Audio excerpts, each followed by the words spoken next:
Let's jump back across the seas again now and go to the UK this time and catch up with former Foreign Minister of this country, Alexander Downer. Good to talk to you again, Alexander. Pleasure, Chris. I wonder if first up you can give us your assessment on what's happening in the UK and across in Western Europe with another wave of the coronavirus and more restrictions coming down. Is there a sense of foreboding or drudgery about having to be locked down again? Well, lockdown is probably too strong a word for the UK, but there's a sense of foreboding for sure. I mean, you're seeing case numbers rise. Yesterday in the UK, there were, I think, 6,000 recorded cases of COVID-19. Not sure what the deaths are. The death rate has remained extremely low.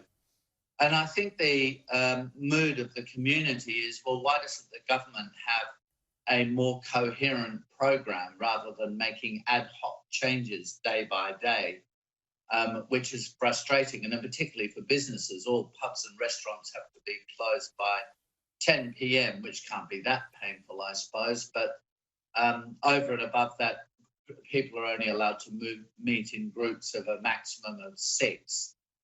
So that's obviously inhibited social activity, which it's designed to do. But people want more consistency in policy. They want more predictability. And this sort of ad hocery in response to the latest statistics, and then endless debates about, well, the number of people who contract coronavirus, they're mainly younger people. They're not going to die from it. The deaths are still very low. What is all this about? People are losing track of where the government is at. Yeah, it's enormously frustrating. I'll tell you what's fascinated me is many people in the media and elsewhere focusing on the US, even though deaths per million of population are worse in countries like the UK, Spain, other European countries. There's an enormous amount of politicking around this is being handled, and I don't know that anybody's got it right. So the country to have a look at, well, first of all, in relation to the US, of course, it's all about the election there. And so any statistic which is bad in the US is sheeted home immediately to Donald Trump in an effort to get him defeated in the election. So you should discount a lot of the media reporting out of America, which is extremely biased and anti-Trump and doesn't help us make objective analyses. Look, this is a debate about data analytics. The country that in Europe you might like to have a look at is Sweden, which didn't ever have a lockdown, just introduced a whole series of voluntary regulations, advised people to socially distance and various other things.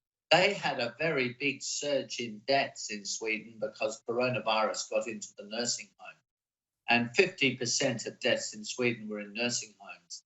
But beyond that, they have seen, without lockdowns, a sort of situation you've had, particularly in Victoria recently, you've seen just a steady decline in the incidence of coronavirus, where Sweden's record is now becoming one of the best in the world, not one of the worst. So it's a very interesting alternative strategy. Otherwise, most countries have pursued the same strategy that, for example, Australia has pursued. Yeah, it's a point I've been making all along. You can't just take a point in time and make comparisons. You've got to see where countries end up after a couple of years of this coronavirus, and we might all end up in the same spot, whether we've had lockdowns or not.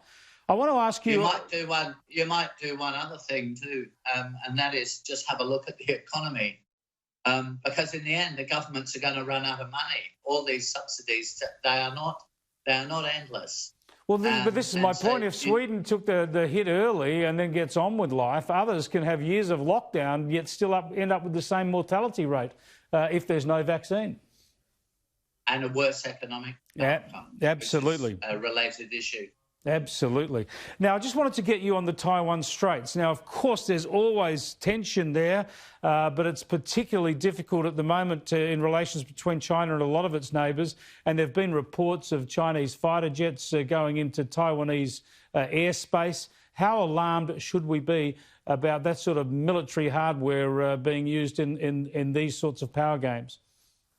I think we should start to get more alarmed because in the past, I've always taken the view there would only be one circumstance in which China would attack Taiwan, and that would be if Taiwan formally declared its independence from the People's Republic of China, which would be a declaration of the end of the one China policy by Taiwan, which has sort of adhered to a one China policy in a strange way.